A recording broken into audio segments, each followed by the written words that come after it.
What's up, gang? Case here with our in-gym and at-home Metcon for Tuesday, December 22nd.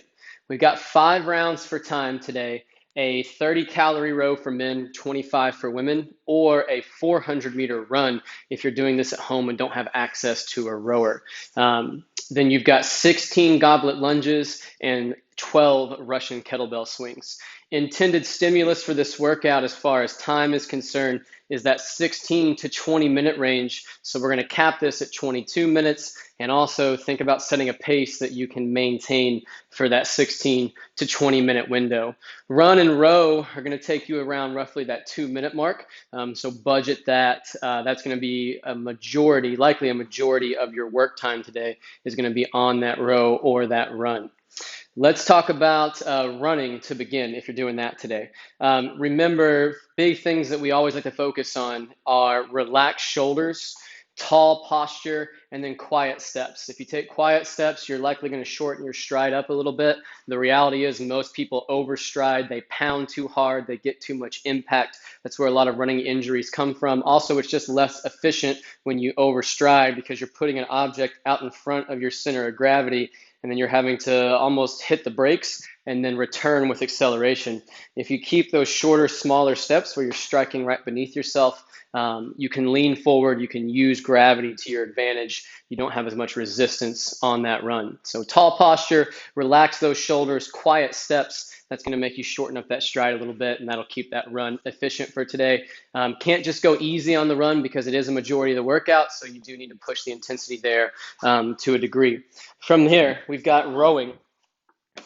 Rowing tip for today, I want you to focus on your arms. So I still see a lot of early elbow bend when we row.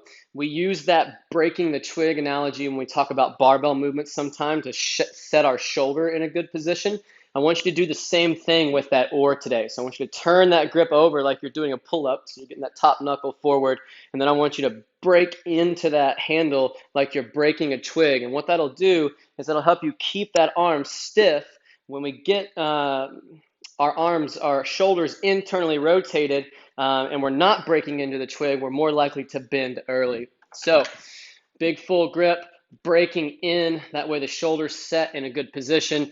That's going to help us keep those arms stiff until we've fully extended those legs and hips, and then we simply finish with the pull. Also, if you'll break into that handle and turn that grip over a bit more, you'll have more power at the finish of the pull, which should help keep your calories up. Pacing today, pick a consistent calories per hour and try to maintain that for all 5 rounds. Remember that around a 50 calorie per hour increase or a decrease sometimes a decrease is going to save you a lot of energy and isn't necessarily going to waste a lot of time. So I know I started out at 1,050 today. That was a little too intense, was probably only going to save me 5 seconds or so per round. Dropped it back to 1,000 and then even 950, and that felt a lot more manageable. Didn't hurt my row time too much. After that row, minimal transition time into goblet lunge. These can be forward or reverse today as we step out, getting close to a 90-degree bend on that front knee, keeping that belly tight, standing tall at the top. In that bottom position, you should have a straight line from your knee up to your shoulder. So make sure you're not breaking at the hip. Also make sure we're not leaning back. Everything stacked, drive off that front foot if you're doing that forward lunge. And then if you're going for that reverse lunge, still pushing off that front foot, but you're going to use that back for a bit more assistance. You pick forward or reverse, alternating legs for 16 reps. Pick a weight that you can do all 16 unbroken every set. After that, we've got Russian swings. You can swing with a kettlebell or a dumbbell today. On those, keep that object high up in your hip. Fast hips, fast knees, butt, quads, and belly tight at the top, and then let that object drift. We talked about this last week a bit in class, but I want you to play chicken with yourself on that swing today. So focusing on staying tall and stiff for a long time. Stay tall for as long as you can as that bell's coming down. And then at that very last moment, that's when you're going to break the hip and the knee. In the bottom position, it's an RDL, not a squat. That's a common flaw I see with this movement. People get into a squat and try to throw it out of the bottom. That puts a lot more strain on the low back. Play chicken. Let that object help you send your hips and knees back. Your wrists stay up here high in the groin, and then it's fast hips, fast knees to finish. So just putting all that together one more time. RDL, position at the bottom, fast hips, fast knees. Let that bell ride to the top. As long as your fists are getting to chin level, that's high enough for that Russian swing.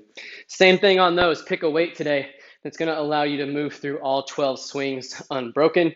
And then as you transition back to the row or the run, you should be able to move back to that run or row without much rest. So quick transitions today.